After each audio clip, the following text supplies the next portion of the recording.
മരണശേഷം ഉപരിലോക ആത്മാക്കൾ ഉപരിലോകങ്ങളിലേക്ക് തന്നെ മടങ്ങി പോകുന്നു.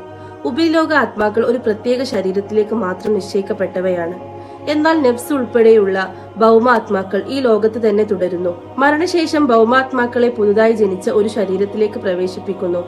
അങ്ങനെ ഭൗമാത്മാക്കൾ ഒരു ശരീരത്തിൽ നിന്നും മറ്റൊന്നിലേക്ക്, പിന്നീട് മൂന്നാമതൊരു ശരീരത്തിലേക്ക് എന്നിങ്ങനെ വ്യത്യസ്ത മനുഷ്യ ശരീരങ്ങളിലേക്ക് പുനഃപ്രവേശനം ചെയ്യപ്പെട്ടുകൊണ്ടിരിക്കുന്നു.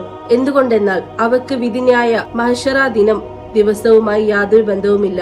എന്നാൽ ശുദ്ധീകരിക്കപ്പെട്ട നെഫ്സ് ഖബറുകളിൽ താമസിച്ച് ജനങ്ങൾക്ക് ആത്മീയ അനുഗ്രഹങ്ങൾ നൽകുകയും സ്വയം ആരാധനകളിൽ ഏർപ്പെട്ടുകൊണ്ടിരിക്കുകയും ചെയ്യും. മുഹമ്മദ് നബി സല്ലല്ലാഹു അലൈഹി വസല്ലമ മിഅ്റാജിന്റെ രാവിൽ മൂസാ നബി അലൈഹിസ്സലാമിന്റെ ഖബറിനരികിലൂടെ കടന്നുപോയപ്പോൾ അദ്ദേഹം ഖബറിൽ നമസ്കരിക്കുന്നതായി കാണപ്പെട്ടു. അതിനുശേഷം പ്രവാചക തിരുമേനി സല്ലല്ലാഹു അലൈഹി വസല്ലമ ഉപരിലോകത്തെത്തിയപ്പോൾ അവിടെയും മൂസാ നബി അലൈഹിസ്സലാമിനെ കാണുകയുണ്ടായി.